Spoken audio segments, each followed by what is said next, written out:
A mão dele deslizou devagar pelas minhas costas, como se conhecesse cada centímetro da minha pele, como se já tivesse estado ali. Senti um arrepio, sem saber se era o toque ou a quietude entre nós. Aqueles segundos, enquanto ele espalhava o protetor solar nas minhas omoplatas, lendo cada pequena pinta, foram os mais longos da minha vida. A canga de seda, que eu apertava contra o peito, começou a escorregar lentamente. Sabíamos disso, mas ninguém falou. Falar seria quebrar o feitiço. A viagem à Praia do Forte, na Bahia, fora longa. Chegamos de ônibus, cheirando a poeira e café forte. Pela janela, só coqueirais. Era a nossa primeira viagem juntos, só nós dois, fugindo de São Paulo. Eu usava de propósito um vestido azul anil de linho, que escorria pelo meu corpo e ficava quase transparente na brisa, um fetiche sutil. O silêncio dele ao me ver confirmou, ele notou. Na pousada Mar de Dendê, a dona sorriu com cumplicidade ao nos dar a chave. À noite, na praia deserta, dividimos um vinho verde barato e um chale de renda portuguesa. Não nos beijamos, mas estávamos tão próximos que senti o calor da pele dele. De volta ao quarto, ele pegou o telefone. Eu fui para o chuveiro, deixando a porta entreaberta, observando, saí enrolada numa toalha, que deixava a parte superior das minhas coxas à vista. Sentei-me de costas e chamei, Gabriel. Pedi para ele passar a loção nas minhas costas. Ele aproximou-se.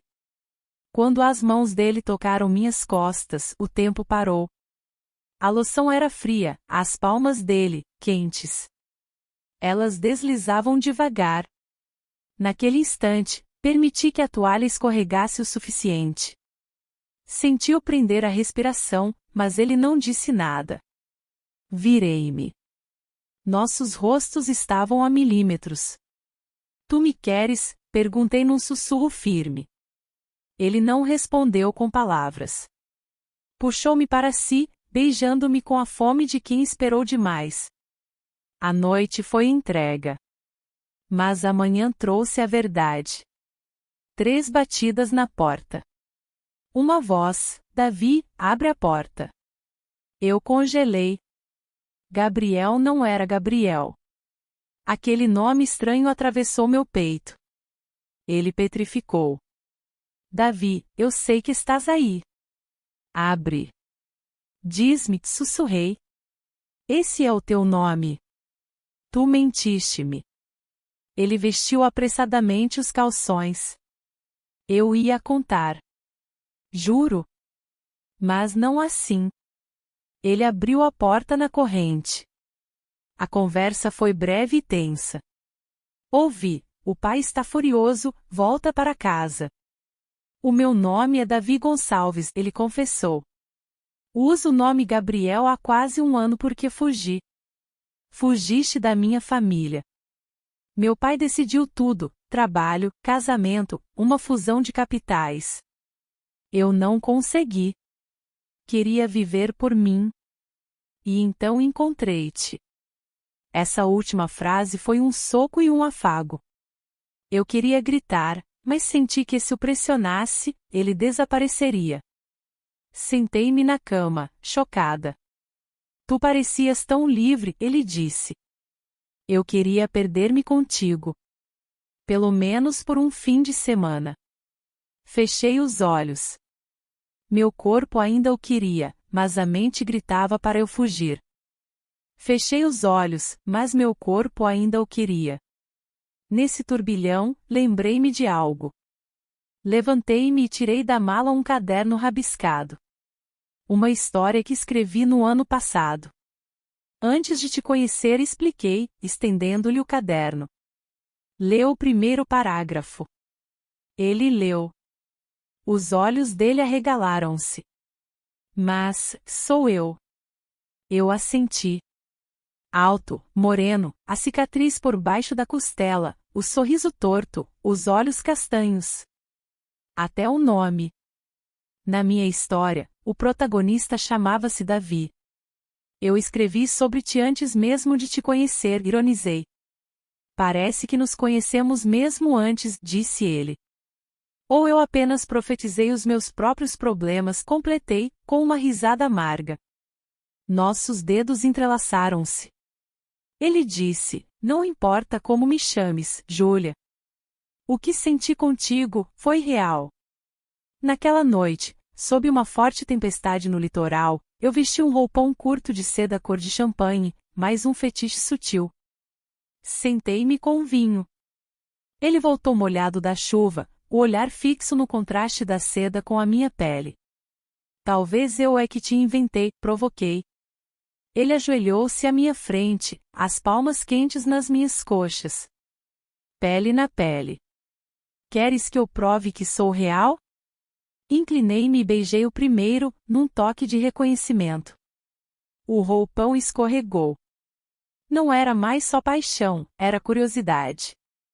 Na manhã seguinte, enquanto ele dormia, fui à cozinha fazer café. Vi a carteira de couro dele e, dela, escorregou uma fotografia gasta. 2 rapazes na beira do mar. Um era Davi. O outro. Eu paralisei. Era o André.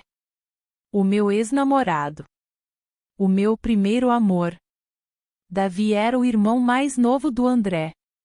Caí no chão, a cabeça a girar. Ele sabia quem eu era desde o início. Ele apareceu. Estendi-lhe a foto. Tu sabias? Perguntei. Sabia, forçou as palavras. Mas não pensei que fosse importante. Não importante. Tu és o irmão do homem que me partiu o coração. Ele ajoelhou-se. Júlia, eu não te procurei de propósito. Vi-te uma vez na nossa casa. Quando nos encontramos por acaso no aeroporto, eu só quis conhecer-te.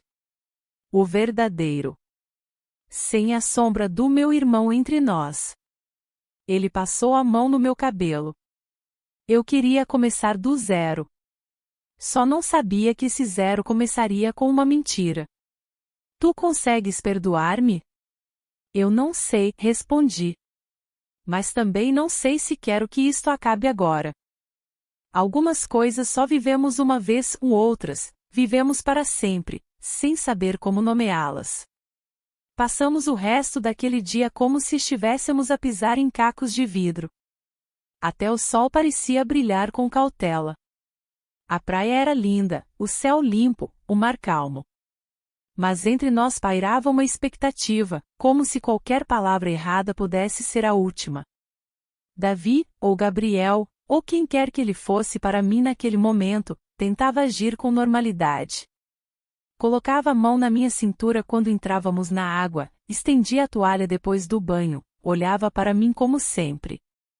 Mas agora, no olhar dele, havia a cautela de quem caminha descalço em terra desconhecida. Eu também já não era a mesma.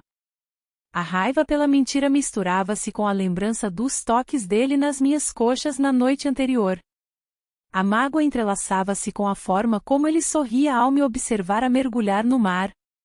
E o que mais me confundia era aquele sentimento insuportavelmente doce de querer ficar. Pela lógica, eu deveria ter ido embora, arrumado as malas, chamado um táxi e deixado sozinho com todas as suas mentiras e problemas familiares. Mas eu não fui.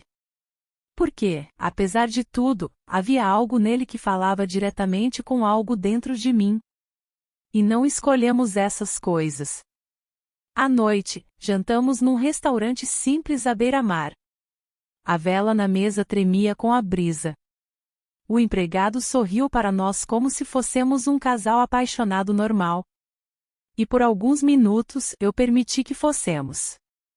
Davi pediu vinho, encheu a minha taça e olhou para mim em silêncio, como se tentasse memorizar cada segundo. Não aguentei a intensidade daquele olhar, tão bonito e tão quebrado ao mesmo tempo. E agora? Perguntou ele, baixinho. Quando esta viagem acabar, o que vamos fazer? Eu respirei fundo, girei o anel no meu dedo, evitando seu olhar. O garfo permanecia imóvel no prato. O tempo entre nós parou. Eu não sei, respondi. Mas na verdade, eu sabia. Sabia que não conseguiria voltar a ser quem eu era antes. Sabia que, mesmo que nunca mais o visse, ele já tinha escrito algo na minha alma. Não com tinta, mas com toques, com cheiros, com memória. E então ele disse algo que eu nunca poderia esperar. Eu comprei um barco de pesca. O quê? Um velho barco de pesca. Está no cais, não vale quase nada. Mas escrevi um nome a bordo. Que nome? Ele olhou para mim como se me estivesse a oferecer o próprio coração. Minha Júlia. Engoli em seco. O vinho na boca ficou amargo, e o coração quis ficar. Por mais errado, por mais torto e rápido que tudo tivesse sido. Por quê? Porque mesmo que vás embora amanhã, eu quero que um pedacinho teu fique neste lugar. Não respondi. Apenas cobri a mão dele com a minha, devagar, sem promessas, sem certeza. Naquela noite, voltamos a pé. O silêncio entre nós, pela primeira vez desde o início, tornou-se confortável. Ele ajeitou uma madeixa do meu cabelo atrás da orelha. Eu não recuei. Sentamo-nos na varanda do nosso quarto. A brisa era suave. A lua, enorme. Não precisamos de resolver tudo agora, sussurrou ele. Mas se quiseres, podemos apenas fazer um acordo. Marcar um local, um dia, daqui a um ano. Como uma promessa, como um convite. Que lugar? Este mesmo. Este quarto. 10 de junho, à meia-noite. E se um de nós não aparecer? Então saberemos que era só isto que nos estava destinado. Olhei para o mar, para as marés, como se as ondas pudessem dar-me a resposta. Mas elas apenas vinham, iam e voltavam, sem explicar nada. No dia seguinte, voltei para São Paulo. Exatamente um ano depois, eu voltei à Praia do Forte. A mesma pousada, o mesmo quarto. A dona reconheceu-me e sorriu novamente com o seu sorriso cúmplice. Pedi a mesma chave. Vesti o mesmo vestido de linho azul anil, que escorria pelo meu corpo. Soltei o cabelo e esperei. Deitei-me na rede da varanda, olhando para o mar escuro, enquanto a brisa me abraçava devagar. O tempo arrastou-se, excruciante. Meia-noite veio e passou. Contei 10 minutos, depois 20. E de repente, vi um barco a entrar no pequeno cais local. Não consegui ver o rosto de quem o manobrava, apenas o nome, escrito em tinta branca na lateral, ainda visível mesmo na sombra da noite. Minha Júlia. Eu sorri. Não porque ele tinha vindo, mas porque, mesmo que não tivesse vindo, eu sabia que tudo aquilo não tinha sido em vão. Algumas histórias não precisam de durar para sempre para se tornarem eternas. Basta que tenham existido. Mas quando ele subiu os degraus rangentes do cais e entrou no círculo de luz do candeeiro, vi que ele não estava sozinho. Ao lado dele, estava um homem alto, dolorosamente familiar. Um homem que eu esperava nunca mais encontrar. André. O meu ex. E o sorriso no rosto dele não era nada amigável. O meu sorriso congelou, desceu devagar e transformou-se numa máscara de gelo. A alegria por ele ter aparecido foi substituída por um medo animal e primitivo. Aquilo era uma armadilha, e eu acabara de cair nela. Davi estava ao lado do irmão e, à luz fraca do candeeiro, viu quão exausto e derrotado ele parecia. Ele não olhava para André. Olhava apenas para mim, e no seu olhar havia uma súplica desesperada e silenciosa. André, pelo contrário, parecia ser o dono da situação. Estava de pé, com os ombros para trás, e o seu sorriso era aquele que eu bem me lembrava, presunçoso, predatório, que não prometia nada de bom. Ele estava a saborear o momento. Olá, Júlia. A voz dele cortou o silêncio da noite. Não esperavas ver-me? Tiveste saudades. Ignorei-o, mantendo os olhos fixos em Davi. O meu coração batia tão forte que parecia que ia saltar do peito e estilhaçar-se no tabuado do cais. O que é que ele está aqui a fazer, Davi? Pronunciei o nome verdadeiro dele, firme, como uma sentença. André riu e respondeu por ele, dando um passo à frente. Não te preocupes, eu explico tudo. Vês bem, o meu irmão mais novo decidiu brincar aos independentes. Fugiu de casa, inventou uma vida nova, um nome novo, até arranjou uma namorada nova. E qual? Justamente aquela que eu ainda não consegui esquecer. Que coincidência, não é? Ele aproximou-se. Eu recuei instintivamente.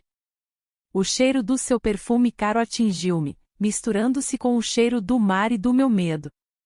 Procurei-o durante quase um ano, continuou André, circulando-me como um predador à volta da sua presa. E quando o encontrei e soube com quem andava, o jogo ficou muito mais interessante. Impus-lhe uma condição simples: ou ele voltava para casa comigo, e te trazíamos como troféu, ou nosso pai descobria onde ele se escondia e o trazia à força. E tu sabes, o nosso pai não gosta de ser contrariado. Agora eu percebi. Aquilo não era um encontro. Era um ultimato. E Davi não era um traidor, mas sim um refém. Eu tive que escolher, Davi finalmente falou. A voz dele era rouca, os olhos fixos nos meus. Podia simplesmente ter desaparecido, e tu nunca saberias por que não vim. Ou podia vir aqui com ele e ter pelo menos uma chance de te ver, de tentar explicar tudo de novo. Eu escolhi esta chance, Júlia. Que patético que tu és, André atirou por cima do ombro, sem sequer olhar para o irmão. Ele parou de novo à minha frente. Os olhos dele cravaram-se nos meus. Ele sempre foi o mais fraco. Sempre se escondeu atrás das minhas decisões, e agora atrás da tua saia. Mas sabes o que mais? Eu sou generoso. Eu até te dou uma escolha. Eu fiquei em silêncio, com medo de respirar. Opção 1. Tu vens conosco para São Paulo, agora mesmo. O nosso pai vai adorar conhecer a rapariga por causa de quem os filhos dele estão dispostos a matar-se. Vais ver como vivemos. Talvez até gostes. Ele fez uma pausa para eu absorver o terror da proposta. Opção 2. Tu ficas aqui, neste buraco, a brincar a tua vida livre, mas sabendo que ele. André fez um aceno na direção do irmão, voltará para casa. De um jeito ou de outro. Está à espera dele a noiva certa, o trabalho na empresa do pai e a vida da qual ele tentou fugir tão estupidamente. E eu sei esperar. Eu sempre consigo o que considero meu. Mais cedo ou mais tarde. Ele estendeu-me a mão, não para um aperto de mão. Era um gesto de proprietário a oferecer um acordo. Olhei para a mão estendida dele, depois para o rosto de Davi, para os seus maxilares contraídos pela dor e os olhos cheios de desespero. Ele pedia-me para não o fazer, implorava-me para ficar, para me salvar. Mas eu vi outra coisa. Se eu ficasse, deixava-o à mercê. Se fosse com eles, entrava no covil dos predadores, num mundo que eu não conhecia e temia. O meu olhar voou para o mar, onde o barco balançava calmamente junto ao cais. Na lateral, pintado em tinta branca, estava o meu nome. Um símbolo de uma promessa que se transformará numa maldição. O meu nome estava escrito no barco. Mas que futuro eu deveria escrever nele? Olhei para a mão estendida de André, depois para o rosto de Davi. A súplica silenciosa dele era clara: salva-te. Fica. Mas se eu ficasse, ele seria levado. Se fosse, eu entraria no inferno, mas talvez, apenas talvez, pudesse lutar por ele. O meu olhar voltou para o barco no cais, com o nome Minha Júlia. Eu tinha que escrever o meu futuro ali. Eu não vou a lugar nenhum contigo, André. A minha voz saiu rouca, mas firme. Mas também não vou deixar Davi ir sozinho. O sorriso presunçoso de André alargou-se, mas havia uma faísca de surpresa. Inteligente. Escolheste a opção 1, então. A nossa rainha vem conosco. O Pai vai adorar o teu espírito indomável. Não, eu corrigi. Eu não escolhi a tua opção. Eu escolhi Davi. Fiz um passo em frente, em direção a Davi. A cada passo, senti-me afastar-me do medo e aproximar-me da determinação. O meu vestido de linho azul anil, que ele tanto admirara, parecia agora uma armadura. És livre de voltar para São Paulo, André, disse, encarando-o, diz ao teu pai o que quiseres. Mas Davi e eu não vamos contigo. André soltou uma gargalhada fria. Ingênua, Júlia. Tu não percebeste. O barco não é só um símbolo. É a saída. Ele fez um sinal discreto para um homem que estava à espreita nas sombras. Antes que eu pudesse reagir, o capanga emergiu e agarrou Davi pelos braços. Não, gritei. Tu não tens escolha, rosnou André, a máscara de charme a cair e a revelar o predador. Ele vai para o barco. Tu decides se vais para a mansão em São Paulo comigo, de livre e espontânea vontade, ou se ficas aqui e deixas o meu pai recuperar o filho perdido à maneira dele. Davi debateu-se, os olhos a implorar-me que fugisse. O fetiche do toque, o calor das mãos dele na minha pele, o seu cheiro a maresia, tudo se transformou em desespero. Nesse momento, o céu abriu-se. Uma chuva torrencial começou a cair, mais forte do que a da noite anterior. A trovoada iluminou a cena, e eu usei o flash da luz para agir. Corri para a areia e agarrei a única arma que tinha, a âncora pequena e enferrujada que estava junto a um poste. Era pesada, mas o desespero deu-me força. Larga-o, André, gritei. Vais fazer o quê? Atirar-me com a âncora, boneca? Ele troçou. Hesitei por uma fração de segundo. Os olhos de Davi viram o meu plano e gritaram um aviso. Em vez de atirar em André, atirei a âncora para a parte lateral do barco. A ponta enferrujada rasgou a madeira logo abaixo da linha d'água, perto do nome Minha Júlia. Se ele for, o barco afunda, respirei com dificuldade. E ambos vos afundais. André paralisou. Ele entendia de capitais, não de sacrifício. Perder o barco era perder o troféu e a evidência. Sua louca, ele gritou. O capanga, assustado, largou Davi. O irmão mais novo correu para mim, afastando-me do cais em ruínas. O que fizeste, Júlia? Ele sussurrou, tremendo. Salvamos-te, respondi, enquanto a chuva encharcava o meu vestido. André correu para o barco, avaliando o estrago. A água já entrava. Ele estava furioso. Isto não acabou, Davi. André gritou contra o rugido da tempestade.